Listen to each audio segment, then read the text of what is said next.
ஒரு தீக்குச்சி தீப்பெட்டியை பார்த்து கேட்டுதான், நாம் 2 பேரும் தானே உரசிக்கிறோம், ஆனால் நான் மட்டும் தீ பிடிச்சி எரிஞ்சு போகிறேன், நீ அப்படியே இருக்கிறியே அப்படின்னு தான். அதுக்கு தீப்பெட்டி சொல்லியிருக்குது, உனக்கு தலையில் கணம் இருக்குது அதனால் அழிஞ்சு போகிற அப்படின்னு தான். எப்படி இருக்கு பாருங்கள் இந்த பதில். தலையில் கணம் உள்ளவங்க யாருமே சரியாக இருக்க முடியாது. எவ்வளவு பெரியவங்களாக இருந்தாலும் சரி, ரொம்ப கஷ்டம்தான் அது. கர்வங்கிறது கூடவே கூடாது. இதை விளக்கிறதுக்கு மகான் ஒருத்தர் ஒரு சம்பவத்தை சொல்கிறார்.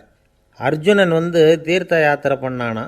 அப்போது தென்னிந்தியாவுக்கு வந்திருக்கிறான். ராமேஸ்வரத்துக்கு போனப்போ அங்கே இலங்கைக்கு கல்லுலாம் அடுக்கி போடப்பட்டிருந்த பாலத்தை பார்த்தானா. ஒரு சின்ன குரங்கு அதுக்கு பக்கத்தில் விளையாடிக்கிட்டு இருந்திருக்கு. அதை பார்த்துட்டு அர்ஜுனன் சிரிச்சிருக்கான். ஏன் சிரிக்கிறேன்னு கேட்டிருக்கு அந்த குரங்கு. ராமன் மிகச்சிறந்த வில் வீரன். அப்படி இருக்கிறப்போ அவன் இலங்கைக்கு அம்புகளாலேயே ஒரு பாலம் கட்டியிருக்கலாம். அதை விட்டுட்டு போயும் உன்ன மாதிரி குரங்குகளை துணையாக வச்சுக்கிட்டு இப்படி ஒரு கருங்கல் பாலத்தை கட்டியிருக்கிறானே அப்படின்னு நானா. அம்புகளால் பாலம் கட்ட முடியுமா அப்படின்னு கேட்டு தான் குரங்கு. ஏன் முடியாது, என்னால் முடியுமேன்னு இருக்கான் அர்ஜுனன். அம்பால் பாலம் கட்டலாம், இருந்தாலும் என்ன மாதிரி குரங்குகள் ஏறி நடந்தால் அது தாங்குமா? அதனால தான் ராமர் கருங்கல் பாலமே கட்டினார் அப்படின்னுது குரங்கு சொல்லிச்சான். அப்படியே சொல்கிற, நான் வேணும்னா இப்போ அம்புகளாலேயே ஒரு பாலத்தை கட்டுறேன், நீ அது மேலே ஏறி நடந்து பார். பாலம் விழுந்துட்டுதுன்னா நான் தீ மூட்டி அதில் குதித்து உயிர் தியாகம் பண்ணி விட்றேன் அப்படின்னு நான் ரொம்ப கோபமாக. உடனே அந்த சின்ன குரங்கு பெரிய உருவம் எடுத்துட்டு தான் கையில் கதையோடு அர்ஜுனன் முன்னாடி நிற்கிறான் அனுமன். பார்த்தா, என்னுடைய தலைவர் ராமரையா இழிவாக பேசுகிற, நீ இப்போ பாலம் கட்டு, நான் என்னுடைய பலத்தை காட்டுறேன் அப்படின்னா அனுமன். அர்ஜுனன் தன்னுடைய காண்டிபத்தை எடுக்கிறான், சரமாரியாக அம்புகளை விடுறான். அதெல்லாம் ஒன்றோட ஒன்று கோத்துக்கிட்டு அப்படியே பாலம் மாதிரி நிற்கிது. அர்ஜுனன் தலை நிமிர்ந்து நின்னான். அனுமன் உயர கிளம்பி அங்கேருந்து பாலத்தில் பொத்துன்னு இறங்கினான். பாலம் அப்படியே நொறுங்கி போச்சு தூள் தூளாக. என்ன அர்ஜுனா, இப்போ என்ன செய்ய போகிற அப்படின்னு நான் ஏளனமா. அர்ஜுனன் தலையை தொங்க போட்டுக்கிட்டான்.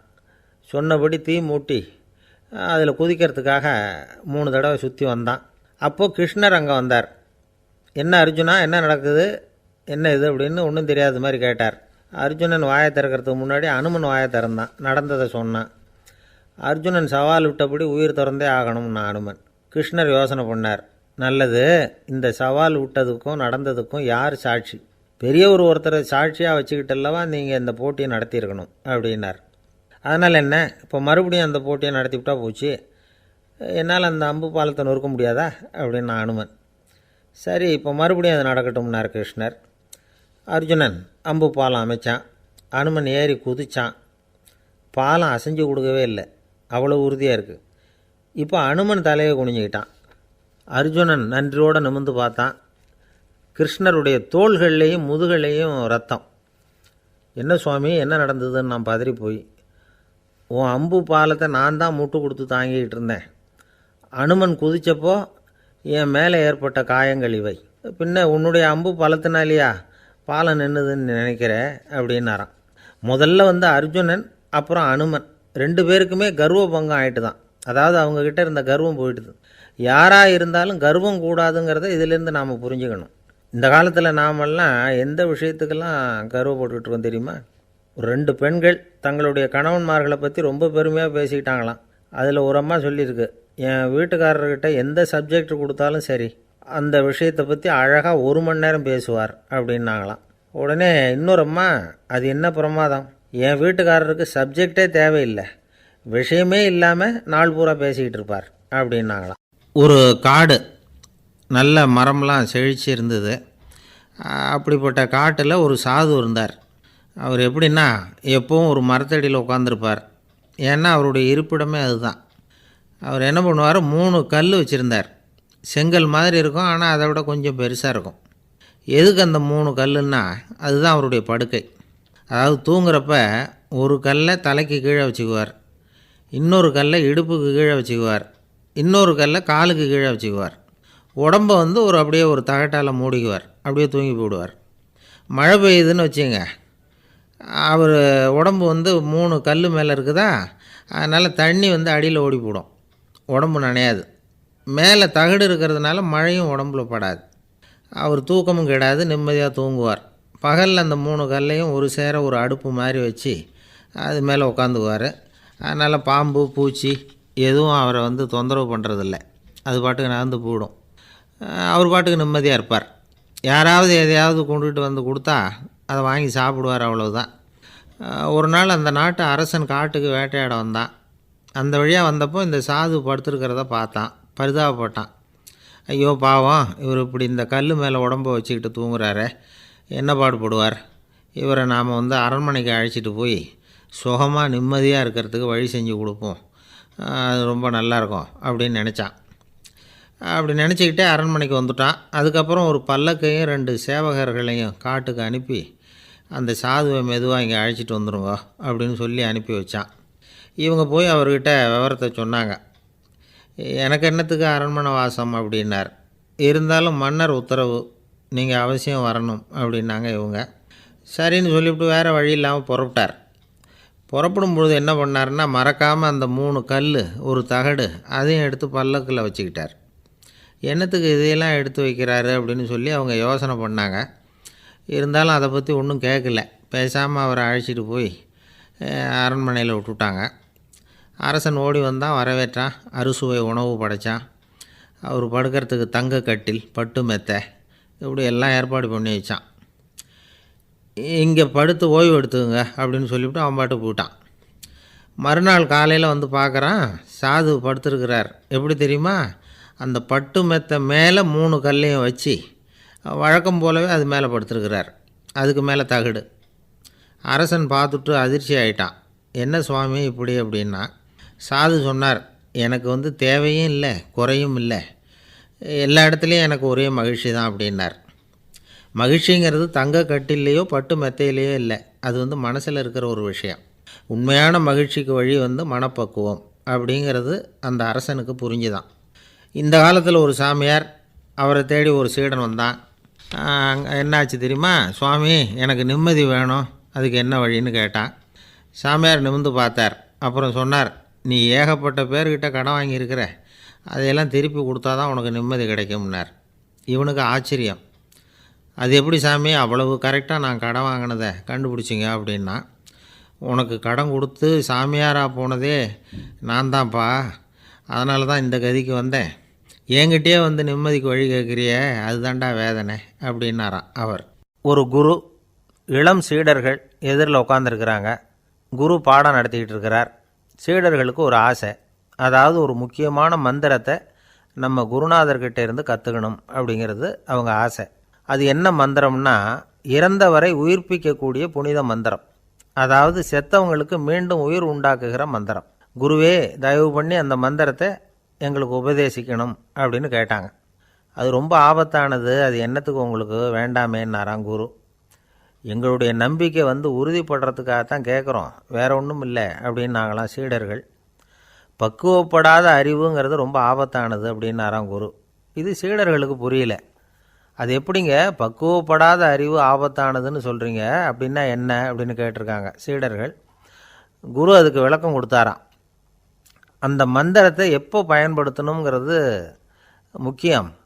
அதை அறியக்கூடிய ஞானம் ஏற்படுகிற வரைக்கும் அதை தெரிஞ்சுக்காமல் இருக்கிறது தான் நல்லது, இல்லைன்னா ஆபத்துன்னாராம். ஆனால் அந்த சீடர்கள் அதை கேட்குற மாதிரி இல்லை, ரொம்ப பிடிவாதம் பண்ண ஆரம்பிச்சிட்டாங்க. சரி வாங்க சொல்கிறேன்னார் குரு. எல்லோரும் வந்தாங்க. அந்த புனித மந்திரத்தை அவங்களுக்கு ரகசியமாக உபதேசம் பண்ணார். உபதேசம் பண்ணிவிட்டு அவங்களுக்கு எச்சரிக்கையும் கொடுத்தார். இந்த மந்திரத்தை நல்லா ஆராய்ச்சி பார்த்ததுக்கு அப்புறம்தான் உச்சரிக்கணும், அவசரப்பட்டு எதுவும் செஞ்சிடக்கூடாது அப்படின்னு ஒரு தடவைக்கு பல தடவை எச்சரிக்கை கொடுத்தார். சரின்னு சொல்லிவிட்டு அவங்கெல்லாம் மந்திரத்தை கற்றுக்கிட்டு எழுந்திரிச்சு போயிட்டாங்க. ஒரு நாள் அந்த சீடர்கள் எல்லாம் மணற்பாங்கான இடத்துல அப்படியே நடந்து போயிட்டுருக்கிறாங்க. ஒரு பாலைவன பகுதி மாதிரி ஒரு இடம். அங்கே ஒரு இடத்துல எலும்புகள் குவியலாக கிடந்தது. உடனே இந்த சீடர்கள் முன்ன பின்ன யோசிக்காமல், தியானமும் பண்ணாமல், அந்த மந்திரத்தோட பயனை சோதித்து பார்க்கணும் அப்படின்னு நினச்சிக்கிட்டு அந்த மந்திரத்தை உச்சரிக்க ஆரம்பிச்சிட்டாங்க. அவ்வளோதான். உடனே என்னாச்சு தெரியுமா, அந்த எலும்புகள் எல்லாம் ஓநாய்களாக மாறி அவங்கள துரத்த ஆரம்பிச்சிட்டுது. சீடர்கள் எல்லாம் தலைதெறிக்கி ஓட ஆரம்பிச்சிட்டாங்க. ஓநாய்களும் விடலை, அவங்கள துரத்தி பிடிச்சி கடித்து கொதற ஆரம்பிச்சிட்டுது. அப்போ தான் அந்த சீடர்களுக்கு குரு சொன்ன அறிவுரையோட அர்த்தம் புரிஞ்சுது. பக்குவப்படாத அறிவு ஆபத்தானது அப்படிங்கிறது. அதனால் இதிலேருந்து நாம் தெரிஞ்சுக்க வேண்டியது என்னென்னா, நாம் நம்ம அறிவை வளர்த்துக்கிட்டால் மட்டும் போதாது, அந்த அறிவை எப்போ எப்படி பயன்படுத்தணும் அப்படிங்கிற பக்குவமும் நமக்கு வரணும். அப்போ தான் வாழ்க்கை நல்லபடியாக அமையும், இல்லைன்னா இடைஞ்சல் தான். இந்த காலத்தில் சில சின்ன பிள்ளைங்களுக்கே அறிவு ரொம்ப பக்குவப்பட்டிருக்குங்கிறத உணர முடியுது. ஒரு சின்ன பையன் பள்ளிக்கூடத்தில் மார்க் லிஸ்ட் கொடுத்தாங்க, வாங்கிக்கிட்டு அவசரமாக வீட்டுக்கு ஓடினான். எதிரில் வந்த ஒருத்தர் கேட்டார், என்ன அவசரம், ஏன் இப்படி வேகமாக ஓடுறேன்னார். எங்கள் அம்மா கிட்ட அடி வாங்கணும், அதுக்காக தான் ஓடுறேன்னா. அடி வாங்கிறதுக்காக இவ்வளவு அவசரம்னார் அவர். அப்படி இல்லைங்க, நான் போகிறதுக்குள்ளே எங்கள் அப்பா வீட்டுக்கு வந்துட்டாருன்னா அவர்கிட்ட அடி வாங்க வேண்டியிருக்கும், அதை அவாய்ட் பண்ணுறதுக்காக இப்படி ஓடுறேன் அப்படின்னு நானும் அந்த பையன். ரொம்ப நாளைக்கு முன்னாடி ஒரு நாள் கோவலன் நாடகம் நடந்தது, எங்கள் மதுரையில் நடந்தது. அதில் ஒரு முக்கியமான கட்டம், கண்ணகி கிட்ட சிலம்பை வாங்கிக்கிட்டு அதை விற்கிறதுக்காக மதுரை நகருக்கு புறப்படுறான் கோவலன். அந்த சமயத்தில் கண்ணகி பாடுற மாதிரி ஒரு நாடக பாடல், நாடக ஆசிரியர் எழுதினது. அது என்ன பாட்டுன்னா, மா பாவியோர் கூடி வாழும் மதுரைக்கு மன்னா போகாதீர் என்று அப்படின்னு ஆரம்பிக்கும் அந்த பாட்டு. இதுதான் அந்த பாட்டு. இதை கண்ணகி மேடையில் பாடின உடனே கூட்டத்தில் சலசலப்பு. நம்ம ஊர்லேயே நமக்கு முன்னாடியே நின்றுக்கிட்டு மா பாவியோர் கூடி வாழும் மதுரை அப்படின்னு சொல்கிறாங்களே, என்ன தைரியம் அப்படின்னு எல்லாம் குழப்பம் பண்ண ஆரம்பிச்சிட்டாங்க. மக்கள் சத்தம் போட ஆரம்பிச்சிட்டாங்க. எதிர்ப்பு குரல் அது பாட்டுக்கு வர வர அதிகமாக போட்டுது. கொண்டுக்கிட்டு வா அந்த நாடக ஆசிரியரை, எழுதுனது யார் அப்படின்னு ஒரே சத்தம், கூச்சல். வேறு வழி இல்லை, மெதுவாக மேடைக்கு வந்தார் அந்த நாடக ஆசிரியர். 4 பக்கத்திலிருந்தும் கேள்வி கணைகள். மக்களை பார்த்து கொஞ்சம் அமைதியாக இருங்கோ அப்படின்னு சொல்லிவிட்டு தன்னுடைய விளக்கத்தை சொல்ல ஆரம்பித்தார் அந்த நாடக ஆசிரியர். மா அப்படின்னு சொன்னால் திருமகளாகிய லட்சுமி அப்படின்னு அர்த்தம். பா அப்படின்னா கலைமகளாகிய சரஸ்வதி. வி அப்படின்னா மலைமகளாகிய பார்வதி. மா பாவியோர் அப்படின்னா திருமகளும் கலைமகளும் மலைமகளும், இவங்க மூவரும் அப்படின்னு அர்த்தம். இந்த 3 பேரும் வாழ்கின்ற மதுரை புனிதம் நிறைந்தது, சகல செல்வங்களும் நிறைஞ்சது.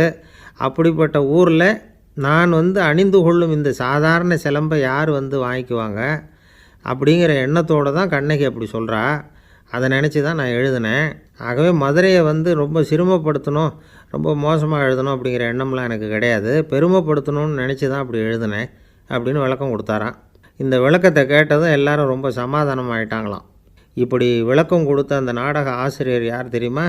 அவர் தான் தமிழ் நாடக உலகின் முதல் ஆசான் சங்கரதாஸ் சுவாமிகள். அவருக்கு நகைச்சுவை உணர்வும் அதிகம். 1920ஆம் ஆண்டு திருநெல்வேலியில் அவர் தங்கியிருக்கிறார் நாடகம் நடத்துறதுக்காக. அவர் தங்கியிருந்த வீட்டில் கொசு மூட்டைப்பூச்சி அதிகமாக இருந்திருக்கு. அவரால் தூங்கவே முடியல. அவர் அனுபவித்த தொல்லைகள் ஒரு பாட்டாக உருவாச்சு. வேடிக்கையாக ஒரு பாட்டு எழுதினாராம். மூட்டையும் கொசுவும் ஒரு வீட்டிலே மீட்டிங் போட்டால் முன்னே நிற்க யாரால் முடியும், கொசு மோகன ராகம் போல சத்தம் போட்டு முன்னே நின்று செய்திடும் யுத்தம். இதை மறுநாள் நாடகத்தில் கோமாளி வேஷம் போட்ட ஒரு சிறுவனை விட்டு பாட வச்சுருக்கார். எல்லாரும் சிரித்து ரசித்தாங்களாம். சங்கரதாஸ் சுவாமிகள் கல்யாணமே பண்ணிக்கல, துறவி மாதிரியே வாழ்ந்திருக்கார். தமிழ் நாடக கலைக்கு தன்னையே அர்ப்பணம் பண்ணிக்கிட்டவர் அவர். 1922 நவம்பர் மாதத்தில் ஒரு நாள் புதுச்சேரியில் அவர் வாழ்க்கை முடிஞ்சுது. அப்போ அவருக்கு வயசு 55. சங்கரதாஸ் சுவாமிகள் நாடக ஆசிரியர் மட்டும் இல்லை, மேடை நாடக இயக்குனர், தயாரிப்பாளர், அவரே ஒரு சிறந்த நடிகர். ஒரு தடவை சாவித்திரி நாடகத்தில் இவர் யமதர்மனாக வேஷம் போட்டு நடிச்சிருக்கிறார். நாடகம் பார்த்துக்கிட்டு இருந்த கருவுற்ற ஒரு பெண்மணிக்கு பயத்தினால அங்கேயே குழந்தை பிறந்துட்டு தான். அந்த நிகழ்ச்சிக்கு அப்புறம் இவர் இந்த வேஷம் போடுறப்போலாம் ஜனங்களுக்கு முன்கூட்டியே எச்சரிக்கை கொடுக்க ஆரம்பிச்சிருவாராம். அதாவது அப்படி யாராவது பயப்படுறவங்க இருந்தால் கொஞ்சம் கண்ணை மூடிங்க அல்லது எழுந்திரிச்சு போடுங்கன்னு. நடிப்புன்னா அப்படிலாம் இருக்கணும். இந்த காலத்தில் நடிகர் ஒருத்தர் சொன்னார், சார் நான் இந்த நாடகத்தில் நடிக்கிறப்போ முகத்தில் நவரசங்களையும் காட்டி நடித்தேன், உணர்ச்சிகளை எல்லாம் நல்லா காட்டி நடித்தேன். அப்படி இருந்து ஜனங்கள் கல் எடுத்து மேடையில் வீசிவிட்டாங்க சார் அப்படின்னார். நாடகத்தில் உங்களுக்கு என்ன வேஷம் அப்படின்னு கேட்டாங்க. அது செத்து கிடக்கிற பணமாக நடித்தேன் சார் அப்படின்னார். என்னுடைய நண்பர் ஒருத்தர், அவருக்கு ஜாதகத்தில் நம்பிக்கை உண்டு, அவரே ஜோசியமெல்லாம் பார்ப்பார். என்ன சார் இந்த காலத்தில் இதையெல்லாம் நம்பிக்கிட்டு இருக்கீங்களேன்னு கேட்டால், உங்களுக்கு ஒன்றும் தெரியாது சார், இந்த உலகத்தில் ஒவ்வொருத்தரும் அவங்கவுங்க செய்கிற நல்லது கெட்டதுக்கு தகுந்த பலனை அனுபவிச்சே தீரணும்பார். அது மட்டும் இல்லை, ஒருத்தன் செத்துட்டா கூட அவன் செஞ்ச பாவ புண்ணியங்கள் கூடவே போயிட்டுருக்கோம்பார். அது எப்படி கூட போகும் அப்படின்னு குதர்க்கமாக கேட்டால் அதுக்கு அவர் ஒரு கதை சொன்னார். அது ரொம்ப சுவாரஸ்யமாக இருந்தது. ஒரு ஊரில் ஒருத்தர் இருந்தாராம். அவர் ஜோசியம் பார்க்குறதுல ரொம்ப கெட்டிக்காரரு. ஒருத்தருடைய தலைமுடியை மட்டும் அவர்கிட்ட காட்டினா போதும், அதை மட்டும் பார்த்துட்டு அவருடைய ஜாதகத்தையே சொல்லிவிடுவாராம். அப்பேற்பட்ட திறமை. அந்த ஆள் ஒரு சமயம் கன்னியாகுமரி கடற்கரைக்கு போயிருந்திருக்கிறார். அங்கே கரை ஓரமாக ஒரு மண்டை ஓடு கிடந்திருக்கு. அதை எடுத்து பார்த்துருக்கிறார். அந்த மண்டை ஓட்டை வச்சுக்கிட்டே அதோட ஜாதகத்தை அலசியிருக்கிறார். இந்த மண்டை ஓட்டுக்கு உரிய ஆசாமி வாழ்க்கையில் ரொம்ப கஷ்டப்பட்டுருக்கிறான், நிறைய கஷ்டத்தை அனுபவிச்சிருக்கிறான், அது தாங்க முடியாமல் தான் கடலில் விழுந்து தற்கொலை பண்ணிகிட்டு இருக்கான் அப்படிங்கிறத அவர் கணிச்சுட்டார். இருந்தாலும் இந்த மண்டை ஓடு இன்னமும் அனுபவிக்க வேண்டியது பாக்கி இருக்குது அப்படிங்கிறதையும் அவர் உணர்றார். அது சரி, ஒருத்த உயிரோடு இருக்கிற வரைக்கும் தானே நல்லது கெட்டதை அனுபவிக்க முடியும். செத்ததுக்கு அப்புறமும் பாக்கி இருக்குன்னா அதை எப்படி அனுபவிக்கிறது? இந்த மண்டை ஓட்டுக்கு இன்னும் கொஞ்சம் பாக்கி இருக்குது அப்படிங்கிறது அவருக்கு புரிஞ்சதே தவிர அதோட அர்த்தம் என்னங்கிறது அவருக்கு சரியாக விளங்கலை. சரி, இதை இன்னும் கொஞ்சம் விவரமாக ஆராய்ச்சி பண்ணி பார்ப்போம் அப்படின்னு நினச்சிக்கிட்டு அதை தன்னுடைய வீட்டுக்கு எடுத்துகிட்டு போயிட்டார். அந்த மண்டை ஓட்டை ஒரு பொட்டியில் வச்சு பூட்டினார். தன்னுடைய தனி அறையில் அதை பத்திரமா வச்சுக்கிட்டார். தினமும் ராத்திரி ஆனதும் தன்னுடைய மனைவியை பார்த்து, நீ போய் பூஜை அறையில் தனியாக படுத்துக்கோ அப்படின்னு சொல்லிவிட்டு இவர் தினம் ராத்திரி 12 மணிக்கு பொட்டியை திறந்து பார்ப்பார். மண்டை ஓடு அப்படியே இருந்ததே தவிர இன்னும் கொஞ்சம் பாக்கி இருக்குங்கிறதுக்கு அர்த்தம் அவருக்கு விளங்கலை. அந்த மண்டை ஓட்டுக்கு இன்னும் என்ன பாக்கி இருக்க போகுது? இப்படியே ஒரு 10 நாள் போச்சு. அந்த வீட்டம்மாவுக்கு சந்தேகம் வந்துட்டுது. நம்ம வீட்டுக்காரர் நம்மளை தனியாக ஏன் தூங்க சொல்கிறார் அப்படிங்கிற சந்தேகம். உடனே பக்கத்து வீட்டு அம்மாக்கிட்ட விஷயத்தை சொல்லியிருக்கிறாங்க. அந்த அம்மா உடனே, நீ கவலைப்படாத, நான் கண்டுபிடிச்சி சொல்கிறேன்னு சொல்லிவிட்டாங்களாம். அன்றைக்கி ராத்திரியே ஜன்னல் வழியாக எட்டி பார்த்துருக்குறாங்க. இந்த ஆள் மண்டை ஓட்டை கையில் வச்சுக்கிட்டே அதை திருப்பி திருப்பி அப்படியும் இப்படியும் பார்த்துக்கிட்டு இருந்தது தெரிஞ்சுட்டுது. மறுநாள் காலையில் அவரோட மனைவியை பார்த்தாங்க. ஏம்மா, உன் வீட்டுக்காரருக்கு நீ முதல் மனைவியா 2வது மனைவியா அப்படின்னு கேட்டாங்க. எனக்கு தெரிஞ்ச வரைக்கும் நான் ஒருத்தி தான் அவருடைய மனைவின்னாங்க. அப்படி இல்லை, நீ அவருக்கு 2வது மனைவி. முதல் மனைவியின் மண்டை ஓடு தான் அவர் கையில் இருக்குப்போ, அதை தான் அவர் தினமும் ராத்திரியில் எடுத்து பார்த்துக்கிட்டு இருக்கிறாரு அப்படின்னு விட்டாங்க அந்த அடுத்த வீட்டம்மா. அப்படியா விஷயம்னு சொல்லிவிட்டு கணவன் வீட்டில் இல்லாத நேரமாக பார்த்து அந்த மண்டை ஓட்டை எடுத்து கொண்டாந்து ஒரு உரலில் போட்டு உலக்கையால் குத்தி நொறுக்க ஆரம்பிச்சுட்டுது அந்த அம்மா. வெளியே போயிருந்த அந்த ஆள் அப்போ தான் உள்ளே நுழைஞ்சார். மண்டை ஓடு உலக்கைக்கிட்ட குத்து வாங்கிட்டு இருக்கு. அது அனுபவிக்க வேண்டியது இன்னும் கொஞ்சம் பாக்கி இருக்குது அப்படிங்கிறதுக்கான அர்த்தம் எனக்கு இப்போ தான் புரிஞ்சுதுன்னாராம் அவர். இந்த கதையிலேருந்து நாம் இன்னொரு நீதியையும் புரிஞ்சுக்கணும். அதாவது நம்ம வீட்டை பற்றி நமக்கு தெரியாததெல்லாம் அடுத்த வீட்டுக்காரங்களுக்கு நல்லா தெரியும். ஒருத்தர் ரொம்ப கவலையோடு உட்காந்துருந்தார். எதை பற்றி சார் கவலைப்படுறீங்கன்னு கேட்டோம். எதிர்காலத்தை பற்றி கவலைப்படுறேன்னார். ஏன்னு கேட்டோம். என்ன பண்ணுறதுன்னே தெரியல சார், எதிர்காலம் ஒரே இருட்டாக இருக்குது, பாதையே புரியலன்னார். இன்றைக்கி நம்ம இளைஞர்கள் பல பேருக்கு எதிர்காலம் இருட்டாக தான் தெரியுது. அவங்கெல்லாம் இந்த கதையை கொஞ்சம் கேட்கணும். ஒரு மலை அடிவாரத்தில் ஒரு சின்ன கிராமம். அந்த மலை ரொம்ப உயரமானது. அடர்த்தியாக செடி கொடிகள் மரங்கள் அதில் மண்டி கிடக்குது. பகல் வேளையில் இருட்டாக தான் இருக்கும், அவ்வளோ அடர்த்தி. அந்த மலை உச்சியில் ஒரு கோவில். நாள் ராத்திரியே புறப்பட்டால் தான் காலையில் அந்த கோயிலுக்கு போய் சேர முடியும். கிராமத்து இளைஞன் ஒருத்தன் அந்த மலை உச்சிக்கு போக வேண்டியிருந்தது. கையில் ஒரு விளக்கை எடுத்துக்கிட்டு நாள் ராத்திரியே புறப்பட்டான். புறப்பட்டு போனவன் கிராமத்து எல்லையிலேயே நின்றுட்டான். ஏன் தெரியுமா? அவன் கையில் இருந்த விளக்கோட வெளிச்சம் 10 அடி தூரத்துக்கு தான் தெரியுது. அது வரைக்கும் தான் பாதை தெளிவாக இருக்குது. அதுக்கு அப்பாலெல்லாம் ஒரே இருட்டாக இருக்குது, பாதை புரியல. இவன் யோசனை பண்ணி பார்த்தான். மனசுக்குள்ளே ஒரு சந்தேகம். 10 அடி தூரம் தானே வெளிச்சம் தெரியுது, அப்படின்னா நாம் 10 அடி தூரம் தானே போக முடியும். அதுக்கும் அந்தாண்ட ஒரே இருட்டாக இருக்குதே, அதில் எப்படி நாம் நடந்து போகிறது? நாம் ரொம்ப தூரம் நடந்து போய் ஆகணுமே. அப்படிப்பட்ட நினப்பெல்லாம் அவனுக்கு வந்துட்டுது. இதுதான் அவன் மனசில் ஏற்பட்ட தயக்கம். இப்படி யோசிச்சுக்கிட்டே அந்த இளம் ஆசாமி புறப்பட்ட இடத்துலையே நின்றுக்கிட்டு இருக்கிறான். அந்த சமயத்தில் ஒரு வயசான பெரியவர் அந்த பக்கமாக வந்தார். அவர் கையில் இதை விட சின்னதாக ஒரு விளக்கு வச்சுருந்தார். அது எப்படின்னா அது ஒரு 5 அடி தூரத்துக்கு தான் வெளிச்சம் காட்டுது. அவ்வளவு சின்ன விளக்கு. அவரும் மலை உச்சிக்கு போகிறதுக்காக தான் வந்துக்கிட்டு இருக்கிறார். அவரை பார்த்து இவன் கேட்டான், என்ன பெரியவரே, இவ்வளவு சின்ன விளக்கை வச்சுக்கிட்டு அவ்வளவு தூரத்துக்கு எப்படி மலையேற போகிறீங்க அப்படின்னு கேட்டான். நீ ஏன் இப்படி தயங்கிட்டே நிற்கிறேன்னு கேட்டார் பெரியவர். என்கிட்ட இருக்கிற விளக்கு 10 அடி தூரத்துக்கு தான் பாதையை காட்டுதுன்னா. இப்போ பெரியவர் சொன்னார், தம்பி, உன் கையில் இருக்கிற விளக்கு கொடுக்குற வெளிச்சத்தை வச்சு நீ முதல்ல 10 அடி தூரம் முன்னாடி போ. 10வது அடியில் போய் நின்றுக்கிட்டு பாரு. மறுபடியும் ஒரு 10 அடி தூரத்துக்கு பாதை தெரியும்.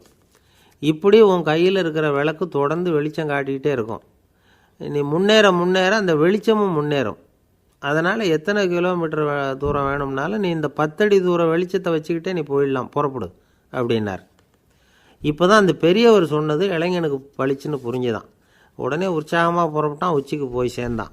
இந்த கதையிலேருந்து நாம் புரிஞ்சிக்க வேண்டியது என்ன தெரியுமா? நீண்ட கால திட்டம் ஒன்று போடும் பொழுது நமக்கு முன்னாடி இருக்கிறத மறந்துட்டு மனசை போட்டு குழப்பிக்கக்கூடாது. உங்கள் கையில் என்ன இருக்கோ அதுலேயே உங்கள் எதிர்காலம் மறைஞ்சிருக்குது. கண் முன்னாடி தெரியறத வச்சு ஆரம்பிங்க, போக போக வழி தானாக புலப்படும் அப்படிங்கிறார் ஒரு பெரியவர். பெரிய பயணங்களையெல்லாம் இப்படி தான் நடத்த வேண்டியிருக்கும். ஒவ்வொரு அடியாக எடுத்து வச்சா ஓடி போய் சேர்ந்து விடலாம். மலைச்சி போய் நின்றுட்டா நின்றுக்கிட்டே இருக்க வேண்டியது தான். நம்ம ஆள்லாம் ரொம்ப மோசமாக இருக்கிறாங்க. ஒருத்தன் அப்படி தான் நீண்ட தூர பிரயாணம் ஒன்று புறப்பட்டான். ரயில் போய்கிட்டே இருந்தது. கொஞ்சம் தூரம் போச்சு, பாதி வழியில் கையில் வச்சுருந்த டிக்கெட்டை காற்றுல விட்டுட்டான். ஐயோ என் டிக்கெட்டு போயிட்டுதே அப்படின்னு கத்த ஆரம்பிச்சிட்டான். பக்கத்தில் இருந்த பெரியவர் அவனை பார்த்து பரிதாபப்பட்டு, கவலைப்படாத தம்பி, போனால் போகுது, வேறு டிக்கெட் வாங்கிக்கலாம் அப்படின்னு ஆறுதல் சொன்னார். அதுக்கு அவன் சொல்கிறான், சார் நான் அதுக்காக அழலை, அந்த டிக்கெட்டு கிடைச்சா தானே நான் எந்த ஊருக்கு போகணுங்கிறது எனக்கு தெரியும் அப்படிங்கிறான். ஒரு ஊரில் ஒரு ஆள் இருந்தான். அவனுக்கு ஒரே ஒரு மகள். அவளை நல்ல இடத்துல கட்டி கொடுக்கணும்னு ஆசைப்பட்டான். அதுக்காக மாப்பிள்ளை தேடிக்கிட்டு இருந்தான். அவன் கொஞ்சம் வசதியான ஆள், அதனால் நிறைய பேர் வந்தாங்க. இருந்தாலும் ஒரு நல்ல குணமுள்ள மாப்பிள்ளையாக இருக்கணும் அவன் எதிர்பார்த்தான். அப்படி இருக்கணும்னு தொடர்ந்து முயற்சி பண்ணான். கடைசியாக ஒரு 3 பேர் கிடைச்சாங்க. அந்த 3 பேரில் யாரை தேர்ந்தெடுக்கிறது, இதுதான் அவனுக்கு வந்த குழப்பம். இந்த நிலைமையில் ஒரு பெரியவரை தேடி போனான். அவர்கிட்ட தன்னுடைய பிரச்சனையை சொன்னான். அவர் கொஞ்சம் யோசனை பண்ணார். அதுக்கப்புறம் 3 பேரையும் கூப்பிட்டார். இதை பாருங்கப்பா, உங்கள் 3 பேருக்கும் 3 மாத கால அவகாசம் தர்றேன். நீங்கள் இப்போ போகலாம். 3 மாதம் கழித்து திரும்பி வரலாம். அப்படி வரும்பொழுது இந்த 3 மாத காலத்தில் நீங்கள் செஞ்ச நல்ல காரியம் ஏதாவது ஒன்று சொல்லணும். அதை வச்சு உங்களில் ஒருத்தரை நாங்கள் தேர்ந்தெடுத்துக்கிறோம் அப்படின்னு சொன்னாராம். 3 பேரும் சரின்னு சொல்லிவிட்டு திரும்பி போயிட்டாங்க. 3 மாதம் ஆச்சு. அதுக்கப்புறம் ஒரு நாள் திரும்பி வந்தாங்க. அவர் அவங்கள கூப்பிட்டு உட்கார வச்சார். அப்புறம் கேட்டார், இப்போ சொல்லுங்கள், இந்த 3 மாத காலத்தில் நீங்கள் செஞ்சுருக்கிற ஏதாவது ஒரு நல்ல காரியத்தை சொல்லுங்க அப்படின்னார். முதல்ல ஒருத்தன் எழுந்திரிச்சு நின்னான். ஐயா, எங்கள் அப்பா இறந்த பிறகு அவரோட கணக்கு வழக்குகளை எடுத்து பார்த்துக்கிட்டு இருந்தேன். அவர் ஒரு வியாபாரிகிட்ட 10,000 ரூபா கடன் வாங்கியிருக்கிறதாக எழுதியிருந்தார். அந்த வியாபாரியும் இப்போ உயிரோடு இல்லை. இருந்தாலும் அந்த வியாபாரியோட மகனை தேடி கண்டுபிடிச்சேன். கணக்கு புத்தகத்தை காட்டினேன். எங்கள் அப்பா உங்கள் அப்பா கிட்ட 10,000 ரூபா கடன் வாங்கியிருக்கிறதாக இதை எழுதியிருக்கிறார். அதனால் அதை திருப்பி கொடுக்கறதுக்காக வந்திருக்கிறேன். இந்தாங்க அந்த பணம் அப்படின்னு சொல்லி கொடுத்துட்டு வந்துட்டேன் அப்படின்னு நானாம். இதை பெரியவர் கவனமாக கேட்டுக்கிட்டார். அதுக்கப்புறம் 2வது இளைஞன் எழுந்திரிச்சான். ஐயா, நான் போன மாதம் ஒரு நாள் ராத்திரி வேளையில் ஒரு காட்டுப்பாதை வழியாக எங்கள் ஊருக்கு போய்கிட்டு இருந்தேன். அந்த சமயத்தில் அந்த வழியாக வந்துக்கிட்டு இருந்த ஒரு வழிப்போக்கர்கிட்ட 4-5 திருடர்கள் வம்பு வளர்த்து அவர்கிட்ட இருந்த பொருளை எல்லாம் கொள்ளையடிச்சிக்கிட்டு இருந்தாங்க. நான் உடனே ஒரு குச்சியை எடுத்துகிட்டு ஓடினேன். அந்த திருடர்களை அடித்து விரட்டினேன். பொருளை எல்லாம் மீட்டு அந்த வழிப்போக்கர்கிட்ட ஒப்படைச்சேன். அவரை பத்திரமா அழைச்சிக்கிட்டு போய் அவர் வீட்டில் விட்டுட்டு வந்தேன் அப்படின்னு நானும். இதையும் பெரியவர் கவனமாக கேட்டுக்கிட்டார். அடுத்தபடியாக 3வது இளைஞன் எழுந்திரிச்சான். ஐயா, போன மாதம் ஒரு நாள் நான் ஒரு மலைப்பாதை வழியாக போய்கிட்டு இருந்தேன். மலைப்பாதை விளிம்பில் ஒரு மதகு கட்டை, அது மேலே ஒரு ஆள் படுத்து தூங்கிட்டு இருந்தான். அந்த பக்கம் தவறி உருண்டு விழுந்திருந்தான்னா அதில் பாதாளம். அது மலையடி வாரத்தில் போய் தான் விழணும், அவ்வளவு பள்ளம். அது தெரியாமல் அவன் பாட்டுக்கு தூங்கிட்டு இருந்தான். நான் உடனே அவன்கிட்ட ஓடி போய் குனிஞ்சு அவன் முகத்தை பார்த்தேன். அப்போ தான் புரிஞ்சுது, அவன் ஏற்கனவே எனக்கு தெரியும். அவனை எனக்கு நிறைய கெடுதல் பண்ணியிருக்கிறான், இடைஞ்சல் கொடுத்தவன். இருந்தாலும் ஐயோ பாவம்னு நினச்சி அவனை எழுப்பி பாதுகாப்பாக வேறு ஒரு இடத்துல படுக்க வச்சுட்டு வந்தேன் அப்படின்னு நானும். பெரியவர் இதையும் கேட்டுக்கிட்டார். அதுக்கப்புறம் அவங்க 3 பேரையும் பார்த்து, நீங்கள் போகலாம், நாங்கள் யோசித்து முடிவு பண்ணி உங்களுக்கு சொல்லி அனுப்புகிறோம் அப்படின்னாராம். அந்த இளைஞர்கள் புறப்பட்டு போயிட்டாங்க. அதுக்கப்புறம் அந்த பெண்ணோட அப்பாவை பார்த்து சொன்னார், இந்த 3 பேருமே நல்ல பிள்ளைங்க தான், அதில் ஒன்றும் சந்தேகம் இல்லை. இருந்தாலும் இந்த 3 பேர் செஞ்ச செயல்களையும் ஒப்பிட்டு பார்க்க வேண்டியிருக்கு.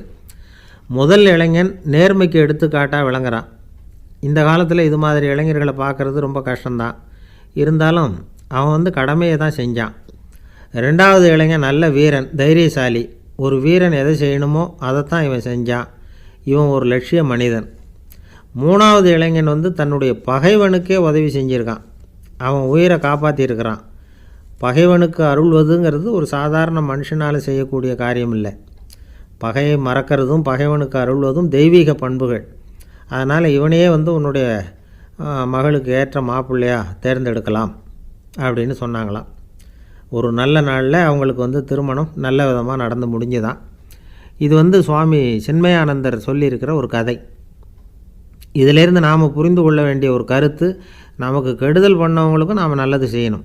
ஆனால் நடைமுறையில் அப்படி நம்மளால் செய்ய முடியறதில்ல. அதுதான் சிக்கல். நம்மால் ஒருத்தங்கிட்ட கேட்டேன், ஏண்டா உன்னுடைய பகைவன் ஒருத்தன் அது மாதிரி ஒரு மலைப்பாதை மதகு கட்டையில் படுத்திருந்தா உடனே நீ என்ன நினைப்ப அப்படின்னு கேட்டோம். இது ஒரு அருமையான சந்தர்ப்பம்னு நினைப்பேன் அப்படின்னா. எதுக்குன்னு கேட்டோம்.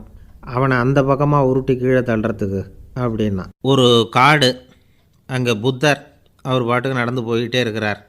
அவருக்கு பின்னாடி ஒரு குரங்கு, அதுவும் தொடர்ந்து வந்துக்கிட்டே இருக்குது. புத்தர் திரும்பி பார்த்தார். குரங்கு அப்படியே குதித்து உயர எழும்பி ஒரு கிளையில் போய் உக்காந்துது. ஏன் இப்படி பண்ணுறேன்னு கேட்டார் புத்தர். என்னை சாதாரணமாக நினைக்க வேணாம், நான் மகாமந்தி, என்னால் எல்லாம் முடியும், முடியாதுங்கிற வார்த்தையே என்னுடைய அகராதியில் கிடையாது, என்ன வேணும்னாலும் செய்வேன் அப்படின்னுது. அப்படின்னா ஒரு பந்தயம் வச்சுக்கலாமான்னார் இவர். ஓ வச்சுக்கலாமேன்னுது. வேறு ஒன்றும் இல்லை, இப்போ நீ மேலே எழும்பி அந்த கிளையில் உட்காந்தது மாதிரி அங்கேருந்து தாவி என் உள்ளங்கையில் உட்காரணும், அவ்வளவுதான் அப்படின்னார்.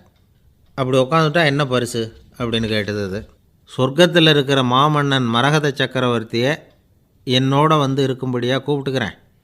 அந்த சமயத்தில் அவருடைய அரியணை அங்கே காலியாகிடும், நீ அதில் போய் உட்காந்துக்கலாம். பந்தயத்தில் தோத்துட்டா ஒரு கல்ப காலம் இந்த பூமியில் வாழ வேண்டியிருக்கும், அதுக்கு பிறகு தான் என்கிட்ட வர முடியும், என்ன சொல்கிற அப்படின்னார். குரங்குக்கு தாவறது ஒரு பெரிய காரியமா? இது எனக்கு ரொம்ப சாதாரண விஷயம், என்ன இப்போவே தாவட்டுமா அப்படின்னுது. சரின்னு சொல்லி உள்ளங்கையை நீட்டினார். அவருடைய கை தாமரை இலை அளவுக்கு அப்படியே விரிஞ்சுது. குரங்கு சௌகரியமாக உட்கார்றதுக்காக. குரங்கு தாவறதுக்கு தயாராச்சு. அதுக்கு முன்னாடி ஒரு சின்ன யோசனை அதுக்கு. இந்த கிளையிலேருந்து அந்த கைக்கு தாவறது எனக்கு ரொம்ப அற்பமான ஒரு வேலை, இது ரொம்ப சாதாரணம், என்னுடைய கௌரவத்துக்கு இது சரியாக இருக்காது. அதனால் நான் என்ன பண்ண போகிறேன்னா, இங்கேருந்து கிளையிலேருந்து அப்படியே உயர எழும்ப போகிறேன்.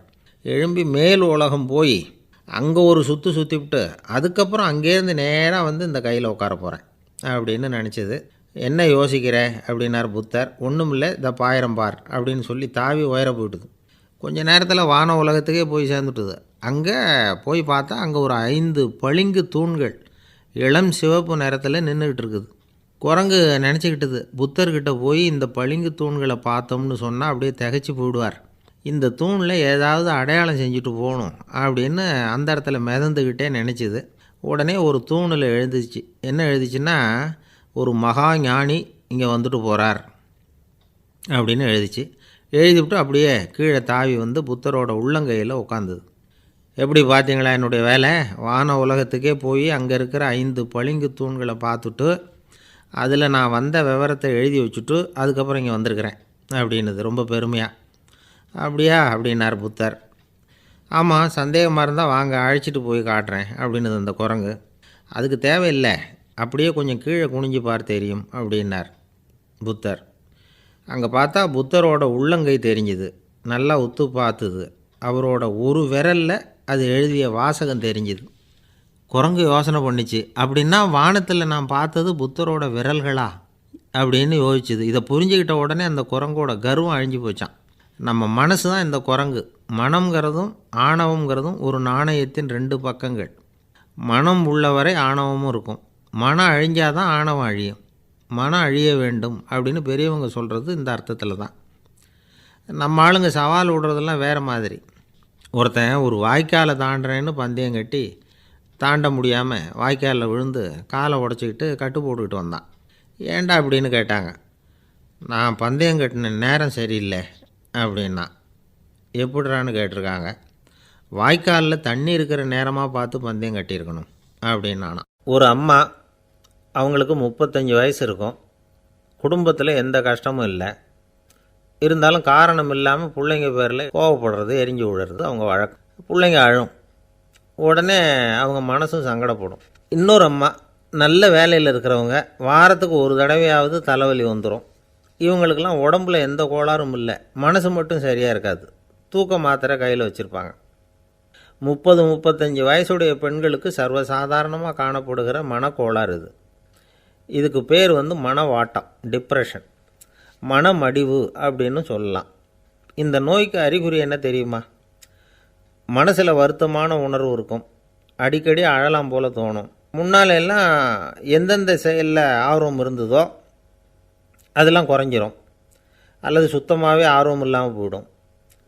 சில பெண்கள் இளம் வயசில் பக்கத்தில் இருக்கிறவங்க கிட்ட கலகலப்பாக பேசுவாங்க, வீட்டை அலங்கரிக்கிறதுல ஆர்வம் இருக்கும். இப்போ அதிலெல்லாம் ஆர்வம் இல்லாமல் போயிடும்.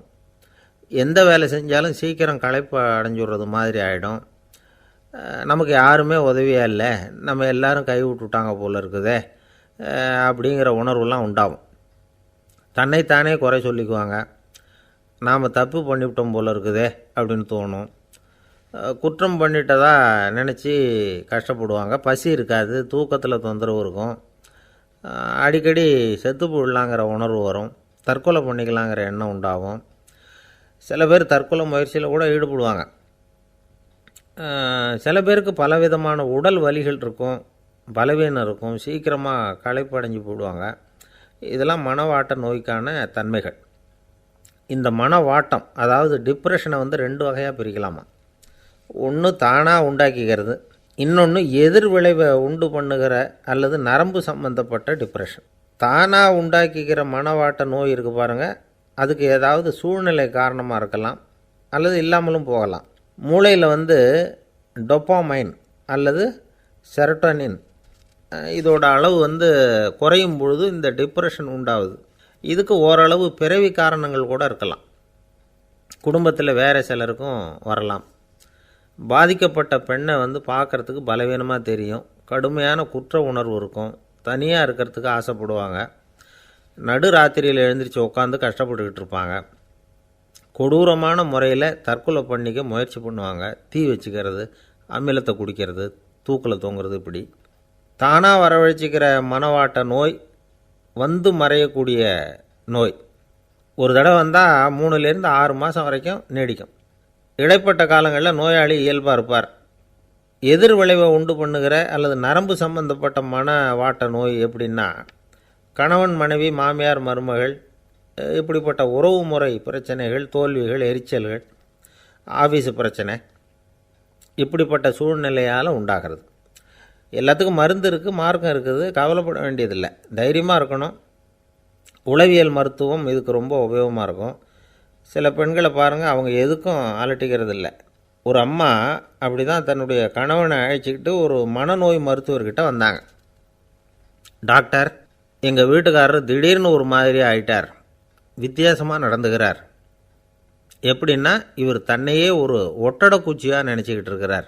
அப்படி நினச்சிக்கிட்டு தன்னுடைய தலையாலேயே வீட்டில் உள்ள ஒட்டடையெல்லாம் தொடச்சிக்கிட்டு இருக்கிறார் அப்படின்னாங்க. எவ்வளவு நாளாக அப்படி இருக்குதுன்னு கேட்டார் டாக்டர். 1 வாரமாக அப்படி இருக்குது அப்படின்னாங்க அந்த அம்மா. அப்படின்னா முன்னாடியே ஏன் அழைச்சிட்டு வரல அப்படின்னு கேட்டார் டாக்டர். வீடு பூரா சுத்தமாகட்டுமேனு பார்த்துக்கிட்டு இருந்தேன் டாக்டர் அப்படின்னாங்களாம் அந்த அம்மா.